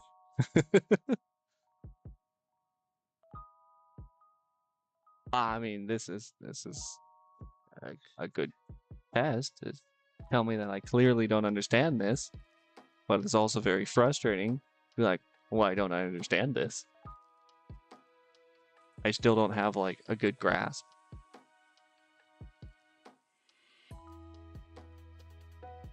Hold on. This is at the moment.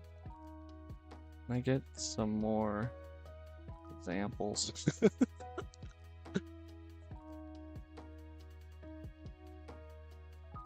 Not static. These belong to individual objects. You need to create an object before you can use them. Dog is a class with bark method. Public void bark. Just done. Use it. Dog, my dog. We created a dog, and that dog barked. It's not static. Each dog might bark differently. Volume, style. Okay. A player's health. Why is it not static? Each player has their own health. You want separate data for each object. Oh. Okay. When you want a different value for each object, non-static. If you want the same value for every object, then static.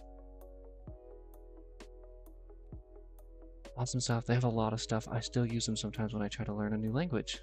Good to know. Something I should definitely check out. Okay.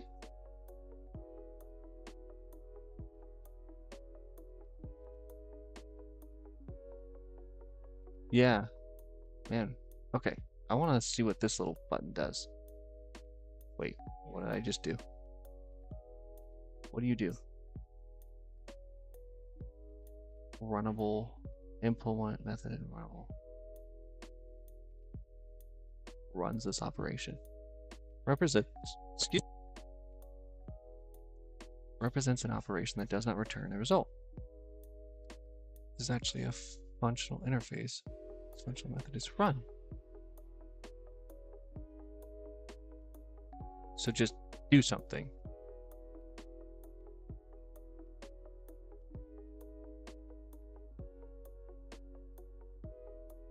Interesting. For world, bucket get world. So we're scanning the world. We're saying go out, get all of our world names. And then if we don't have it in the config manager or listed in config, skip it.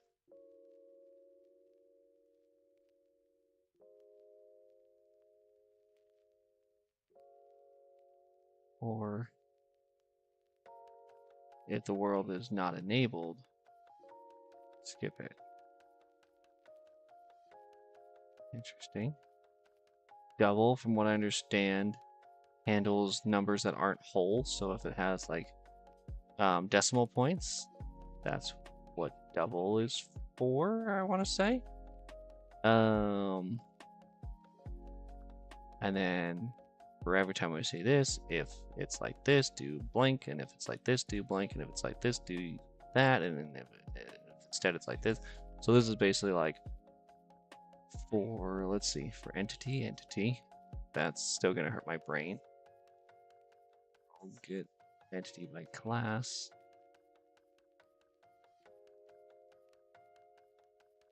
We're specifically looking for the item class.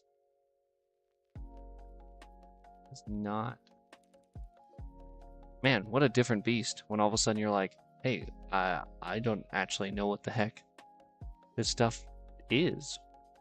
You know, I can kind of play with the puzzle pieces, but instead of just putting different puzzle pieces together, like click together, you actually understand the image that's on them and why those two pieces go together instead of just mashing them together until they finally stick.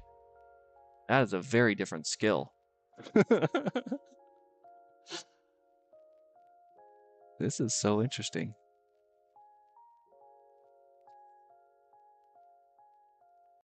Okay.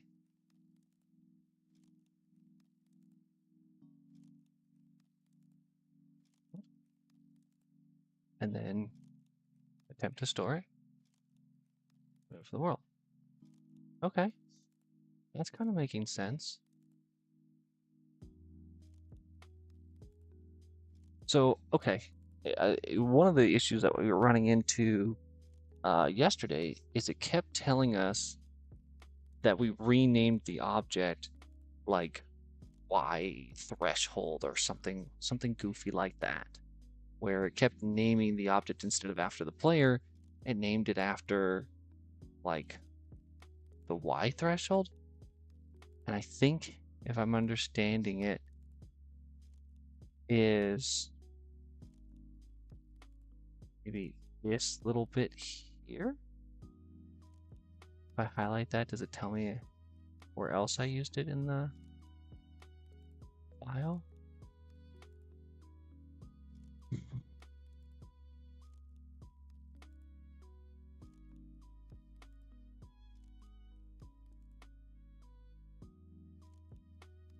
Let's see. So we're storing, okay.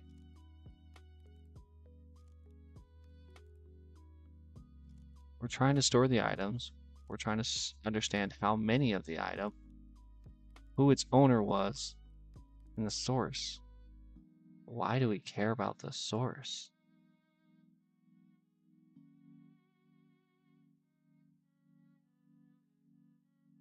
Why does that matter? Maybe because it's not a player. Maybe it's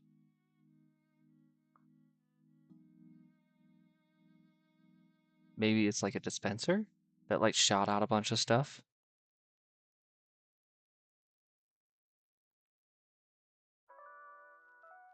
Maybe. Okay, let me see if I can try to understand this line here. Help me break down this line of code.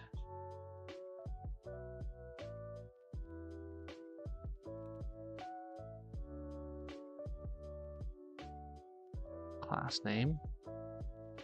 That's the first thing. Okay. Method. The action was to store the void item. Okay. Hey, void item manager, call this method. Okay. Yep. Makes sense. Then it takes 3 arguments. The item you're storing, the player who dropped it, optional, here it's null, a label for the reason, like Y threshold. So like, so then if we didn't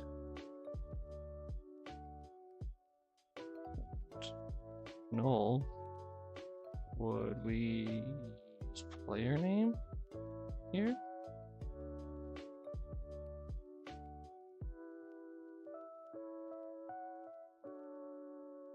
Can you replace null with a player name? Not directly, it depends on the type of method it's expecting. Here the key. Item stack. Item string reason. What? I don't want a specific player, I just want to like get any player. I want to get the name of the player who actually threw this stuff in. Not just like always say Steve.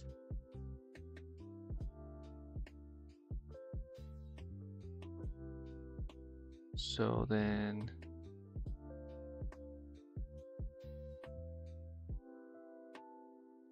I don't want to always name it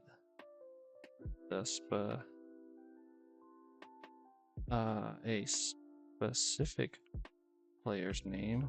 I want to dynamically change the name based on who threw it in.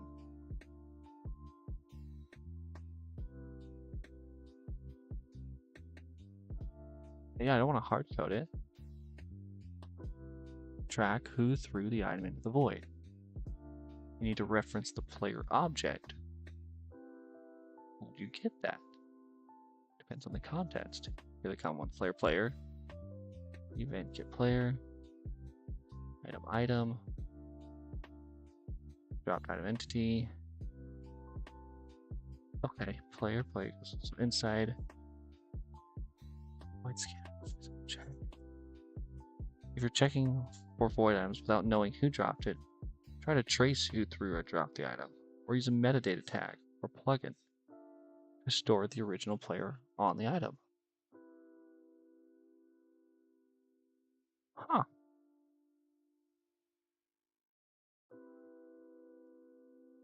So instead, we should be adding metadata to the item, so that way when we go to store it, it just has that information already, and then we can recall that when we want it. Okay. So then how the heck and when do we track processed avoid processed items? So we're giving our processed items a UUID so that we don't create duplicates. Well, that makes sense.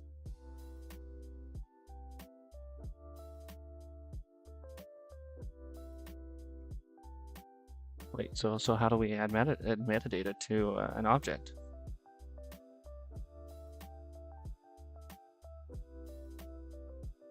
Or to a... I gotta learn better terminology. So instead of like not saying it's object, but like we want to add metadata to a dropped item or item stack.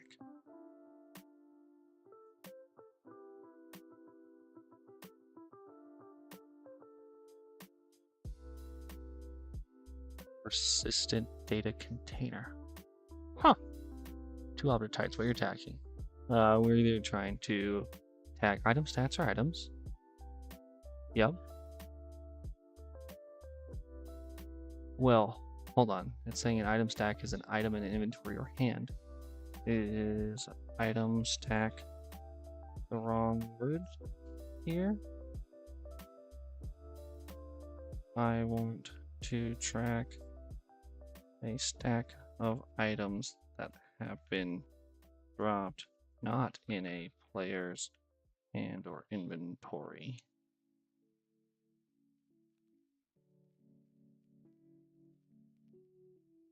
Oh, it's still correct even if it's dropped items in the world.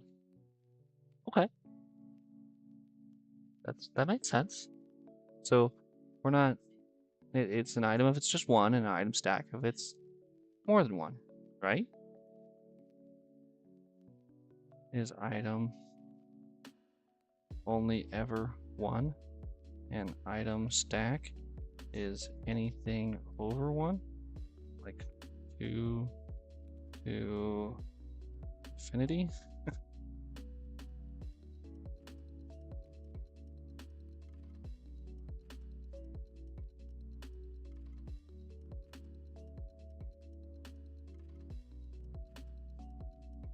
Even an item stack can be just one item.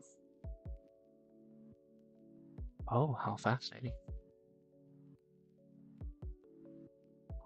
Oh. Item is the physical entity in the world. So like when does a physical entity turn into an item stack?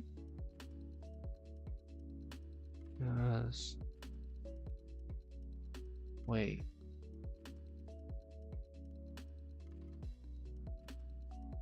The item stack just the item just represents the item stack? Item stack just represents the quantity? But the item itself is...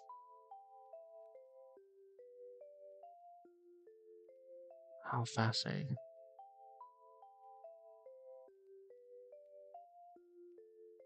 Okay.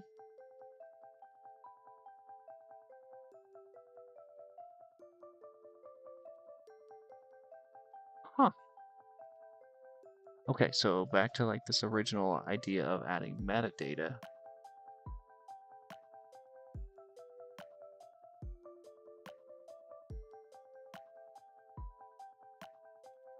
You want to attach the name of a player to who dropped it. Yes, that's exactly what we want to do. And the way you do that is with a persistent data container. Interesting. Say you want to attach the name of a player who dropped it.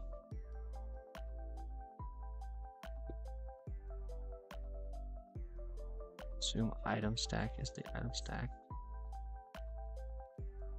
And plug it into your Java plugin instance.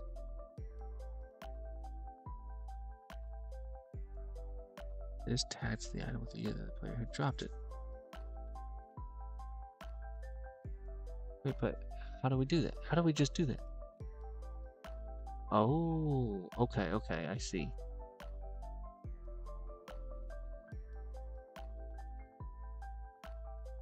Get persistent data container, and then we're setting the string, which is the player's unique ID.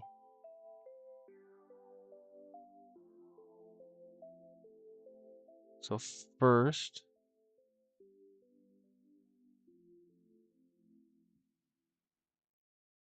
well, this is hurting my brain. Huh.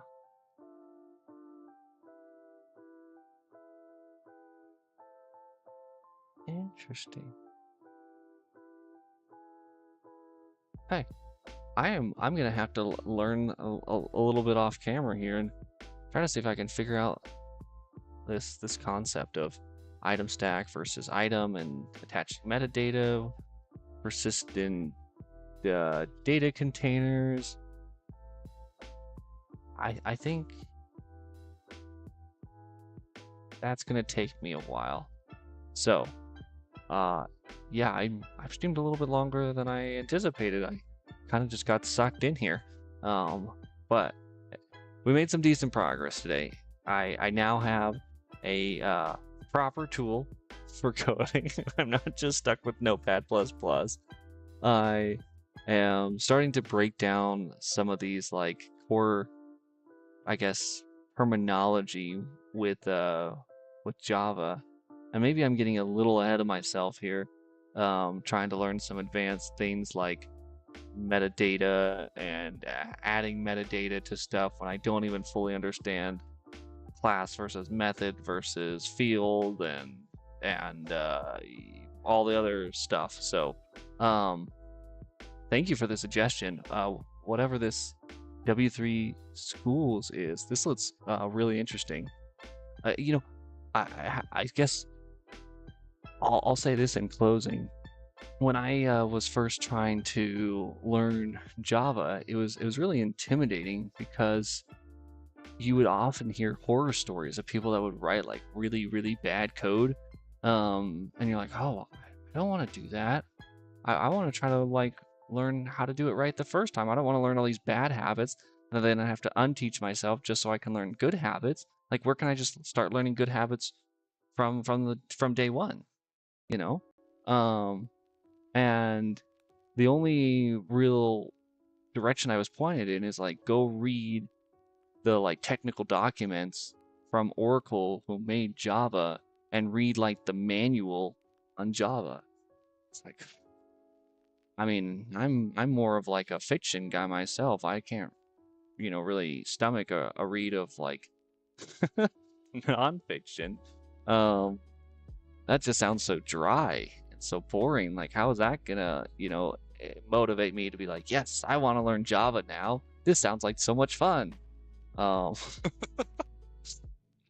that was the only source of truth that I could trust, like, oh man, that's rough to point someone in that direction to be like, yep, this is it.